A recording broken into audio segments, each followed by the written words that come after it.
Fast forward about 20 years now, we're going to talk about something. It's far more recent, but as you'll see, the question is possibly even more basic, right? We're going to talk about hashing balls into bins. This is pretty much the first thing you learn in the analysis of randomized algorithms. Throw n balls into n bins. What is the max load of a bin, right? So, this is such a trivial analysis that we might as well do it. The chances that a particular bin receives k balls, well, there is n choose k ways for this to happen, but the probability that each of these balls chooses this bin is 1 over n, so you get 1 over n to the k. There's really a 1 minus 1 over n to n minus k, which I'll ignore. This is approximately 1 over k factorial. Now, when k is something like log n over log log n, this becomes 1 over polynomial in n. So now you can union bound over all n bins and say nobody sees more than log n over log log n balls, right? The question is, did we really need to make independent choices for every ball? That would require n log n bits. Can we do this with a smaller family of hash functions? Okay. Now the first observation is that, in this very simple analysis, you never consider the behavior of more than log n balls at a time. So obviously just log n wise independence ought to suffice. But in order to generate a k-wise independent string of length n requires k log n bits. So log n wise independence, it requires seed log squared n. Could probably also do this using Nissan's generator, but this is a very trivial way of doing this, right? Okay, so now can we de-randomize this? Can we come up with, again, there's a log squared n here, can we come up with a hash family which is actually polynomial size? Surprisingly, I think we still don't know how to do this quite polynomially, but we can do it with a hash family where the seed is of length log times log log. Okay. All right. So, but firstly, let's, in order to motivate the solution here, let's just look at this and try and understand why we actually needed. I mean, it's one thing to say that, okay, we are talking about log n balls, so probably you need log n wise independence. Let's try and look into that argument a little bit more, right? So let's focus our attention on only one bin. The same analysis which we did here tells us that the probability that x lands in the number of balls in this bucket is t is something like 1 over t factorial. It's basically well approximated by the Poisson distribution with parameter 1. Okay? If you don't know what it is, well, it's exactly this distribution. Now, okay, how would you go about de-randomizing a result like this? So the standard formula for de-randomizing such results is to frame it as a large deviation event and then try and apply some kind of kth moment bound for some k, right? Let's try and do that here and see where things not quite go wrong, but why it takes log n to get this kind of a result. If you look at the Poisson distribution, the mean is 1, the variance is 1. And now we are asking, what is the probability that I see log n balls in a particular bin, right? So this is a fairly large deviation when you compare it to the mean. Right? I mean, the mean is only 1 and you're looking at a deviation of log n. But when you apply moment bounds, you only look at the additive difference. The additive difference here is only log n. You're looking for a deviation of log n. So when you apply the kth moment bound, which you can do, you'll get a bound which is 1 over log n to the k. Right? It's actually slightly worse than that, but certainly since the deviation is log n times the variance, you can't expect anything better than 1 over log n to the k. And that is why, to get inverse polynomial error, you need to go to some very high moment, like k is log n over log log n. This is a different way of seeing why the standard recipe from de-randomization doesn't give you anything better than log n, right?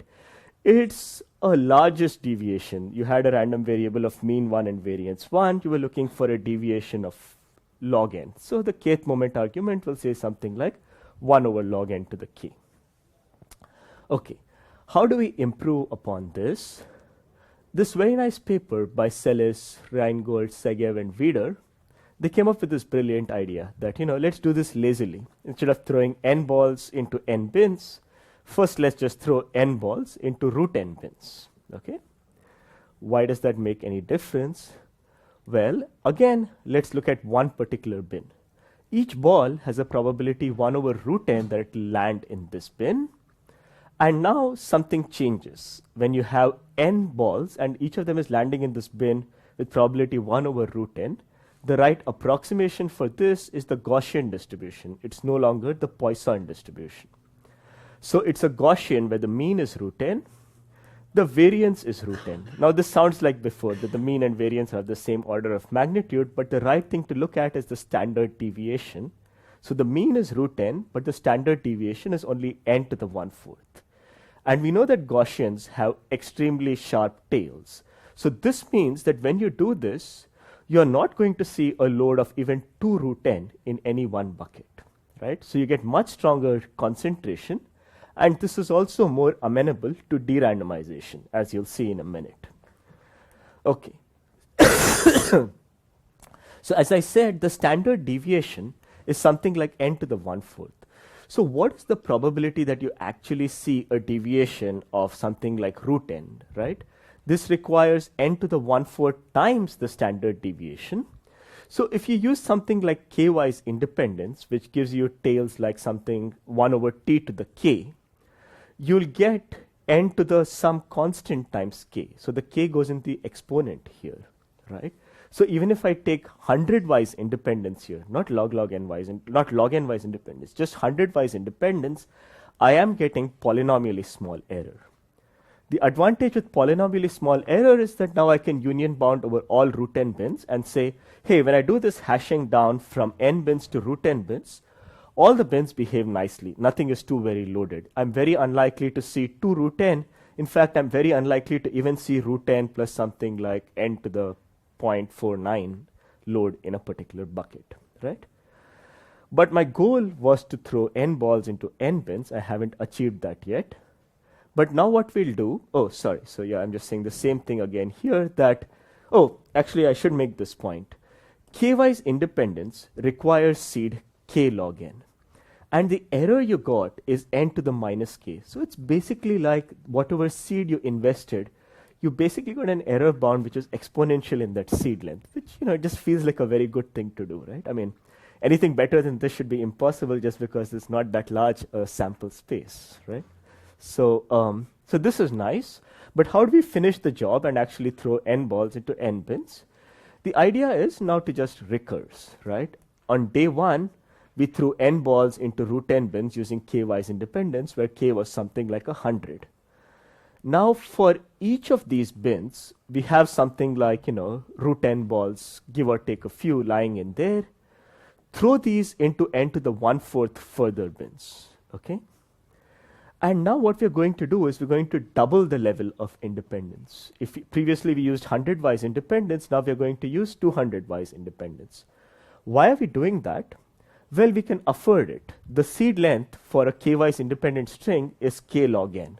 So if n becomes root n, then I saved a factor of 2 there, and I'll invest it back into the amount of independence that I use. I'll get exactly the same error bound. It won't degrade. It will still be n to the minus k, okay? And now I'll just, but this is just for one bin, right? And I have root n bins here. So what am I going to do for all these bins?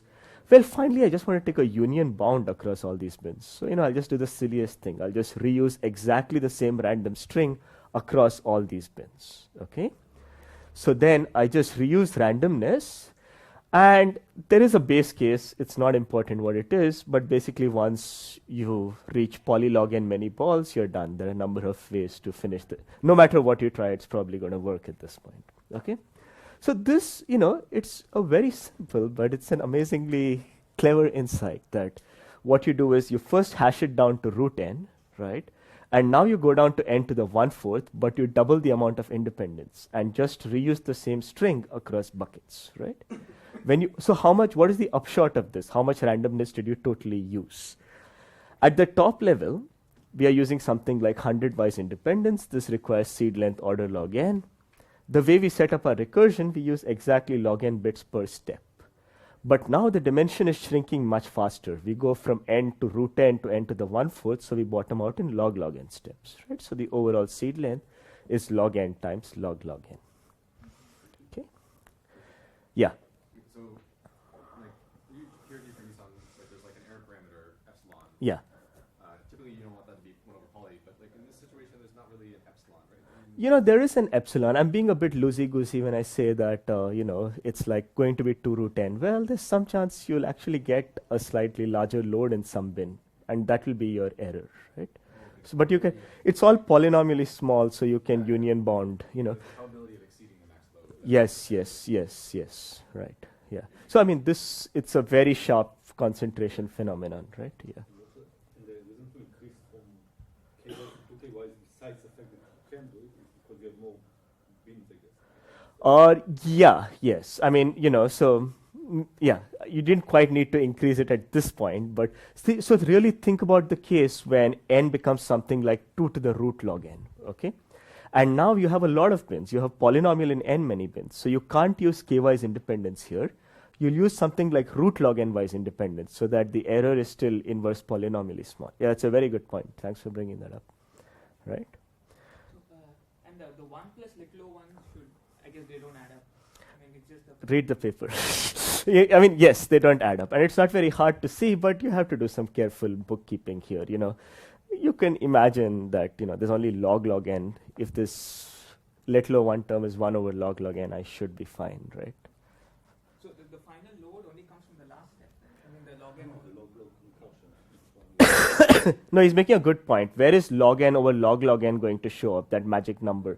It comes from the last step, because in the last step, okay, so you really want to get into the base case. Like, okay, so this argument which we did here, you get 1 over k factorial independent of n. This n could have been polylog n, for instance, right? The thing is, once it goes down to polylog n, I can actually afford log n-wise independence using exactly the same seed length, because, okay, so I guess you're asking a very technical point and it's not good, but I'll answer your question anyway. So at the base case, how much independence, to get this kind of bound, I need log n over log n-wise independence, right? To generate a log n over log n-wise independent string of length log n to the 10, how many bits do I need? I need k, that's log n over log n, times log of log to the 10. That is another log n. So these cancel out. You're only using log n seed length here. And it's because of that that you get the Poisson behavior. It's a very good question. Yeah.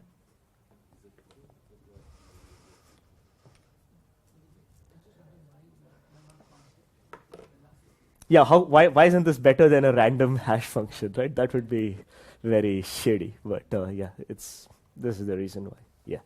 When we say we want to de-randomize this balls with bins, Yeah. what all do we require from the distribution? Oh, okay. So, I mean, you're just trying, this statement that the max load in any bin is at most log n over log n. That was the precise statement that I wanted using a small family of hash functions. So I give you, when you unfold this recursion out, you get a way of taking a seed of length log over log.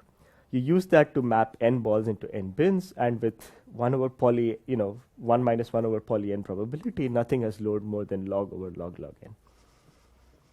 Does that make sense? Yeah, so you're... Is the goal to generate the same distribution? Okay, very good. Just do the balls mode, right? Send ball I to bucket I and you're done. Too simple. Well, Generate the same distribution, including the empty buckets and the... I mean, so we will do that. I don't know that this hash function construction in particular does that, right? I'm only doing the tail. I'm not doing the whole distribution. I mean, okay, so yeah, it sounds like a silly thing. Why didn't I just deterministically map I to I plus 1? You can come up with scenarios where it's not so easy to, we can come up with scenarios where you actually want to distribute loads randomly, right? Each ball is uniform. They should get each bin to some extent, right? Like you just look at one ball. Yeah, I'm sure there are, these hash functions for load balancing are actually things that people use. Maybe it's as simple as, maybe it's things like, we can come up with scenarios where it's actually, you can't do some simple deterministic mapping like that, yeah. So Yishai, to answer your question, I don't think we're getting the distribution right here. things that we'll do later on will actually get the distribution right. So this boils down to what family of tests are you trying to fool here. Wait, now I thought we get like a total variation which is smaller. No.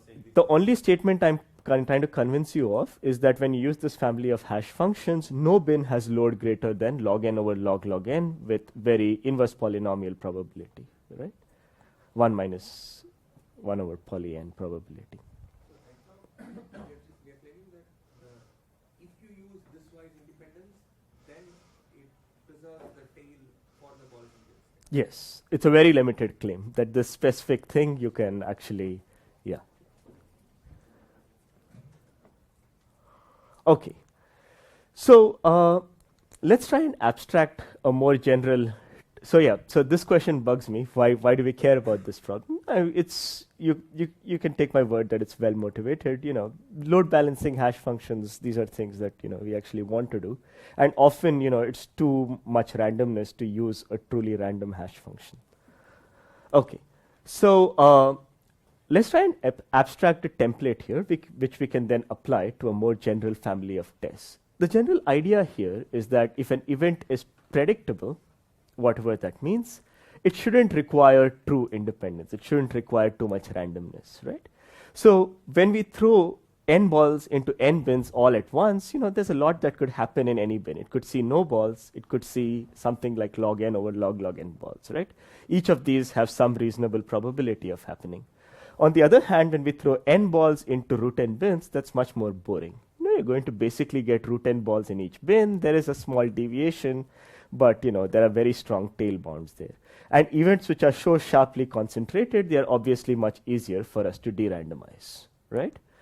And this idea of gradually increasing the level of independence, it allows you to do this union bound over all these events, right? Which makes it, which is what basically makes the whole thing work finally. So we're going to try and now apply this template to combinatorial rectangles. Okay, that's what we're going to do next. So remember, we just talked about combinatorial rectangles. I'm sure you all remember them. Okay, so you can think of this now as, we were previously throwing balls into bins. Now let's imagine that we are drawing balls from bins, right? We want to draw one ball from each bin such that all of them are black, let's say. So motivated by the previous construction, here is what you can do. Let's not draw a ball from a bin on day 1. Let's just make some decisions and then defer the final decision to day 2. So on day 1, we'll eliminate all but root m balls from each bin, right? So we'll sample root m balls from each bin, okay? On day 2, we come back and then we further reduce that to m to the 1/4 and so on. And finally, there'll maybe be just one ball left and I'll draw that out. This is just a lazy way of doing the same thing. It would result in the right distribution. The reason I'm doing it like this is because the hope is this will be easier for us to de-randomize. So is that really the case? Okay. So what I'm going to do now is do this sampling on day 1 when I pick root m balls from each bin, right? Across bins, I'm going to try and use limited independence rather than true independence, just like we did in the previous case, right? Sorry, no, it's different because here it's across bins. Previously, we just did exactly the same thing across bins. We reused the random string. Here, what I'm going to do is that I'm going to use limited independence across these buckets and hope that that will work. Okay. So on day 1, to make it precise, what am I doing? From each bin, I'm choosing some subset of size square root m, right? And let's imagine that this is what I do. Within a bin, I'm just picking a pairwise independent sample. And across bins, I'm using some constant-wise independence, let's say 100-wise independence or something like that. Okay? What is it I want at the end of this? So I want to do something like we did in this recursion here. If on the first day, so after I do this sampling of root m balls from each bin, I'm left with some other combinatorial rectangle. Again, it's on n dimensions, but the alphabet went down from m to root m. If I can argue that the volume of this new rectangle is approximately the same as the volume of the original rectangle, approximately same, maybe I even need polynomially small error, then I'm in great shape. I can just do a union bound. Yeah? Okay, so what am I actually doing, right? I'm picking square root m balls from this bin. So that means I'm just picking square root m numbers between 1 and m. This I did pairwise independently. I have to do this for each and every bin, right? So now these strings across bins are going to be not fully independent. They're only going to be k-wise independent. Now you're asking, how do you actually generate such a distribution? There are standard ways to do this. You think of your seed of the pairwise independent generator as coming from a k-wise independent distribution and so on. Okay. So here is what we want. We want that when we do this sampling, the volume doesn't change a whole lot, right? So is this true? So the good news is what's going on in a bucket, it's very easy to analyze. In fact, it's very similar to the analysis we did for Nissan's generator. You're picking pairwise independent samples from a bucket. You get the mean right. You have very small variance. We saw that already, right? The variance, it goes down with the number of samples that you take. The thing which is perhaps surprising is, you're only using limited independence across buckets. So what makes us think that actually the product formula is still going to hold, right? Okay. So this comes to what I think is the basic question which underlies all of what we are doing. If I have random variables x1 through xn, which are bounded in the range 0, 1, right? Just think of these as random variables taking values in the interval 0, 1. What I would like to do is to just pick xi's from a k-wise independent distribution. Don't worry for now about how I generate it. Just assume that I managed to generate them from a k-wise independent distribution. Is the expectation of the product then going to be the product of the expectations, which is what it would be under true independence, right?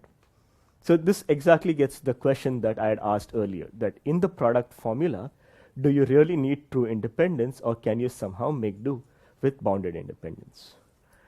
Okay. So this work of Even, Goldreich, Nissan, Luby, Velikovic, right? They proved this somewhat. It's still surprising to me that using k-wise independence, actually something non-trivial is possible, that you can get the difference between these two can be bounded by 2 to the minus k. So basically what they're saying is that if you only want error epsilon, it suffices to use log 1 over epsilon-wise independence. Okay? However, this is not going to be good enough for us because, we don't want to, in the first stage, when we are sampling these from each bucket using a pairwise independent distribution, we've already invested like log m bits, a lot of bits in this bucket.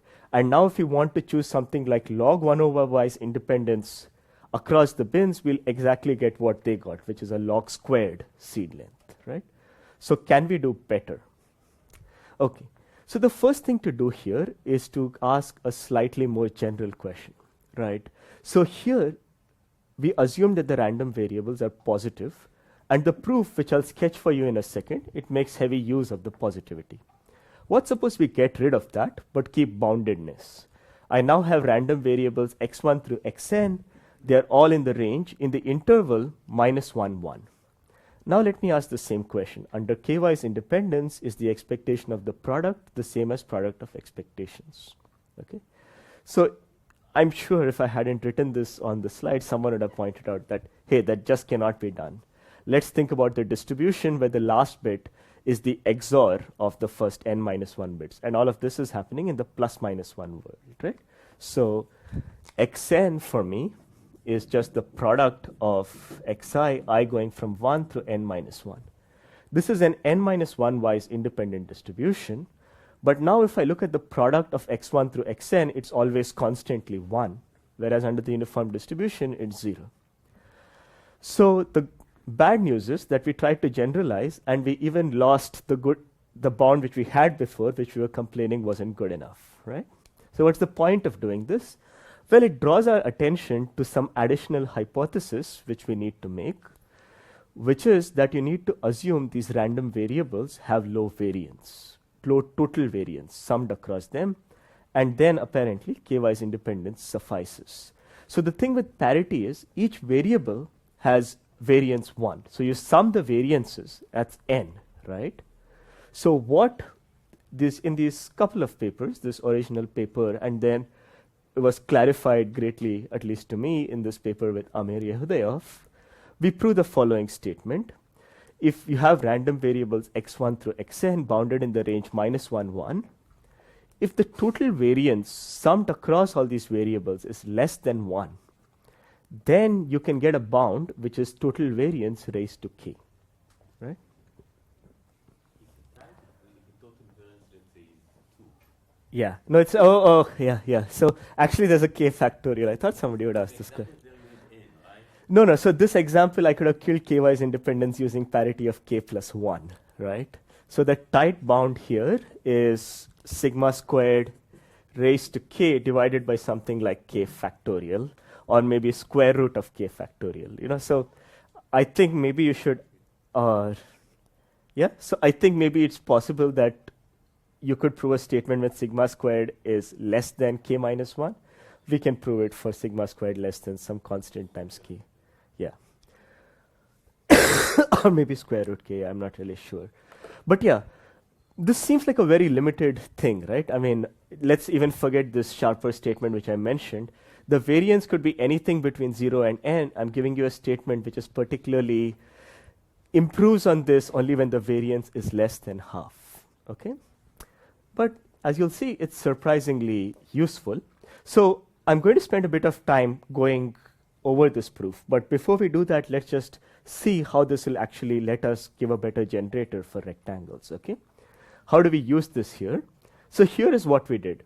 We took root m random balls per bin. We just did a pairwise independent sample. Across bins, we use k-wise independence. Now to apply that theorem, what I really need is a bound on the total variance, right? So do I have that? Well, if you stare at it really closely, you'll realize that you have it, okay? The naive thing to do would be to just say that the variance in each bin is 1 over root m.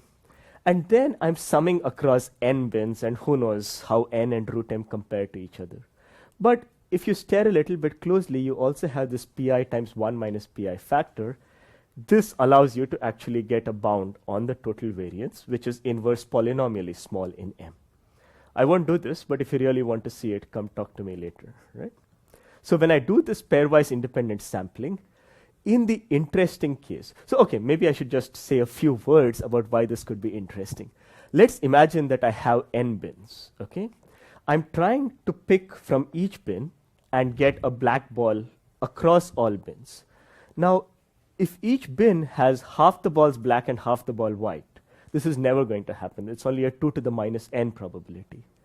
The interesting case is when something like the tribes function, where each bin has mostly all black balls, maybe just one white ball, and now you have 1 minus 1 over n raised to n, so there is some excitement in this random variable. It could happen, it couldn't happen, right? So a lot of these random variables really need to be close to 1. And that is why this sum of 1 minus pi's, it needs to be really small. Okay? So that's a hand-wavy argument. You can formalize it. So the total variance here is small. And so, like in the previous case, when you use k-wise independence, the volume only changes by this factor of m to the some constant times k, with the seed length of k log m. So we got our seed back in the exponent, right?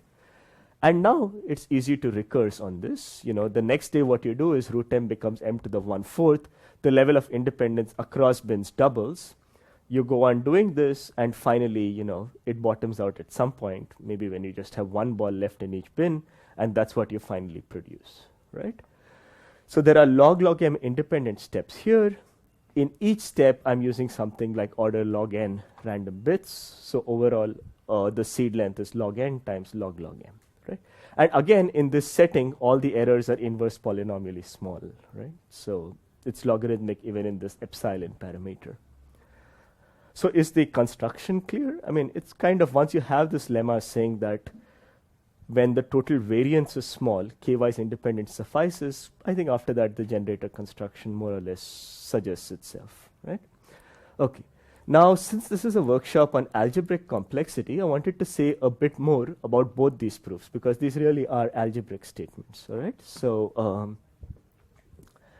let's see, where are we? Yeah.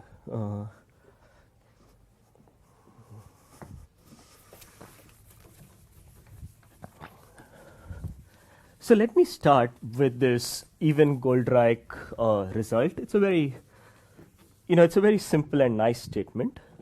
What is the statement? If you have positive random variables in the range 0, 1, then k-wise independence suffices to get a good approximation of the expectation of products, right? So again, the standard trick here is that you have x1 through xn.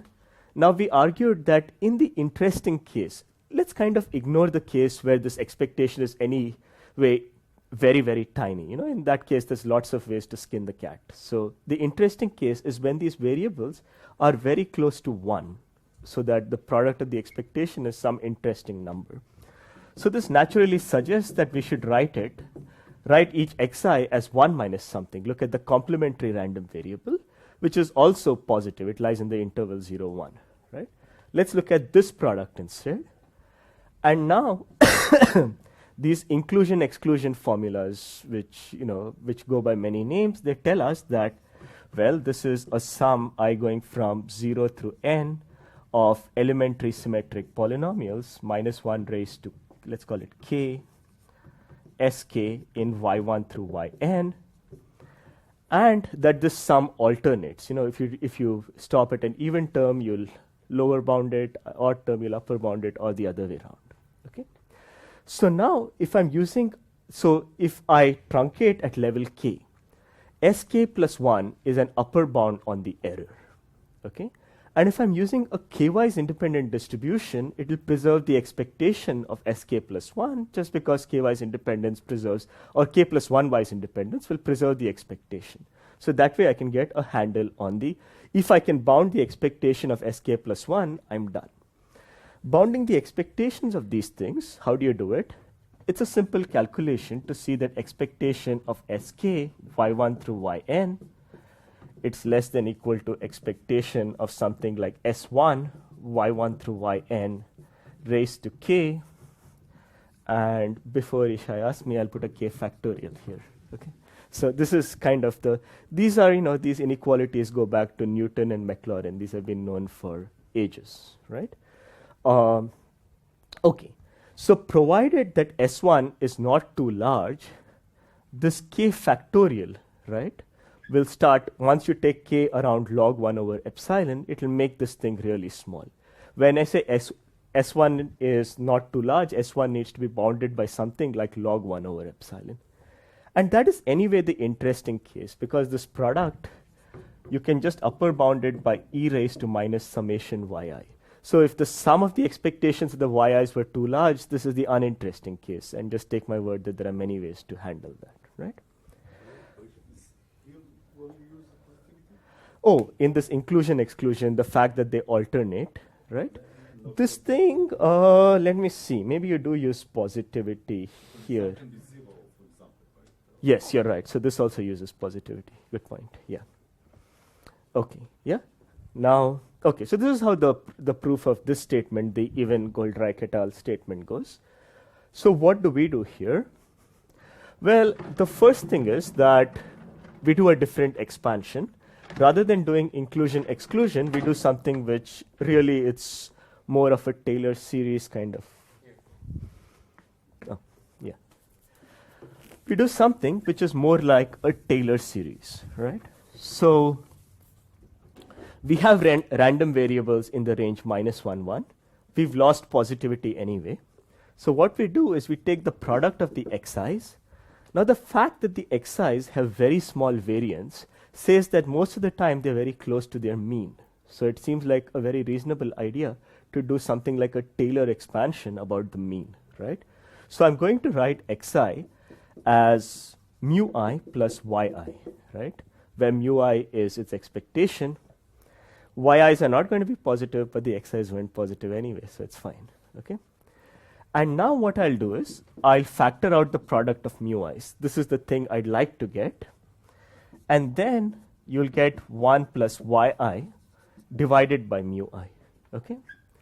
Now I'll cheat and pretend like I didn't normalize by the mu i's, right? So, it's a bit of work to justify the step, but let's just pretend like this is actually the thing we wanted, 1 plus yi's. And what we know about the yi's is that the total variance is small, Okay. Now, what is when you expand this out, you get this very similar thing. Sum k is equal to 0 through n, sk y1 through yn. Right? It's a sum of symmetric polynomials. Now, here is where things become very different from the positive case. Because the yi's are positive, negative valued, this sum is not alternating. Who knows what the heck it's doing, right? So you cannot just truncate at k and say sk plus 1 is the error bound. The error bound is the entire tail, okay? So now already, once you use ky's independence, how do you control this error term? Because it's a polynomial of degree n, okay? All right. So what we actually do here is to prove a reasonably interesting new algebraic statement, at least it seems to be new. So under ky's independence, what could you actually hope for? So the expectation of sk, it's very sharply concentrated just because the variance is small. The expectation of sk, the absolute value of sk, y1 through yn, it's a simple calculation that since these are mean zero random variables, you can actually compute the expectations and so on. It's something like sigma squared raised to k over 2 divided by k factorial. Okay. So what is the assumption that we have on these random variables? It's that the sum of the I guess the one thing which is easy to see is that the expectation of S1 is small, because S1 is just the sum of the random variables, okay? And let's square it. What will we get? We'll get summation xi squared plus summation xi xj. Now, I'm dealing with yi. So yi squared plus summation yi yj. These are mean zero random variables, and I'm using ky's independence. This term will go away. Summation yi squared is just the variance, right? So this is less than sigma squared. And you would kind of expect this to grow geometrically, and so not grow, to decrease geometrically. We are in the setting where sigma squared is small. You expect these things to drop geometrically, and they do. S1 squared. So I'm using Cauchy-Schwarz. S1 is less than square root of this. Sorry. Man, you guys are paying attention. Oh, absolute value of S1 squared. This is absolute value of S1 squared. I can bound that. Yeah. Thank you. Man, what? Okay. So really, under the uniform distribution, this behaves like a geometric series. You get sigma squared, sigma cube, and things fall off. I want to say that the same behavior holds under a k-wise independent distribution, but how am I going to control the expectations of polynomials of degree n under a k-wise independent distribution? Okay. So here what we're going to use is the fact that these are the elementary symmetric polynomials. So, it's not like each one can go off and do whatever they want. They are all related, right? So how do you capture this? You can prove a statement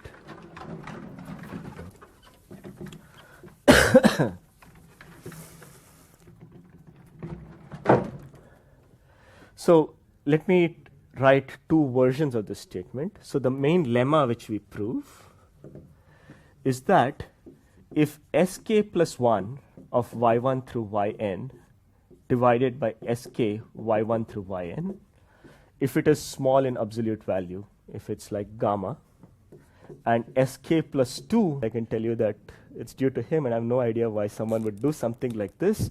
You try the obvious way of reducing from the sk statement to the s1 statement, it doesn't work, okay? Here is, oh, sorry, in all of this, I shouldn't be using bold fonts for these variables. That's what's confusing. This is just statements about real numbers. I apologize. These should have been lowercase. Okay. So here is what you do. So you want to prove a statement about sk and sk plus 1 of some numbers. Let me call them a1 through an. I'm changing notation. You consider this strange polynomial, xa1 plus 1 through xan plus x times a1 plus 1, x times a2 plus 1 till x times an plus 1. Okay. It's a somewhat non-standard thing to do, but now this has a nice expansion. Its coefficients are just summation over all k, x to the k times sk a1 through an. Yeah, it's weird, I tell you. And now you want, so I shouldn't use k here, I apologize, xj, sj. Now here's the trick. you differentiate this k times and just stare at the polynomial for a while, and you'll see that, you use the following fact, that this polynomial has all real roots. And when you differentiate such a polynomial, because of the interlacing property, you get another polynomial with all real roots. So when I differentiate this k times, I get some other polynomial, which is some xb1 plus 1 till xbn minus k plus 1. Okay? And now you stare at it carefully, and you'll realize that S1 and S2 for these guys are related to Sk plus 1 and Sk plus 2 for the A's, and that's the proof. All right. Okay, so this ends what I wanted to say about this part, and if there are no questions, we can take a break and reconvene in 10 minutes maybe? Yeah. So the statement about the last line, that RV this hypothesis that you have n random variables which are distributed in some range. Yeah. This makes sense even over say finite fields. If they were taking values in the finite fields and you want to estimate the product. I don't know, but does a notion like variance, Not expectation, but look at the distribution of the product. but variance is a very real notion, right? What is smallness in a finite field? What is, So what I wanted to ask, when you look at the distribution of the product, yeah, you pick xi's independently. yeah. Okay, so Hope to sort of approximate this distribution by. I think there might be a meaningful way to do this by going to the complex numbers. And we're going to do that in a while. So maybe wait to see that, and if it answers your question, then otherwise ask it again. All right. Thanks.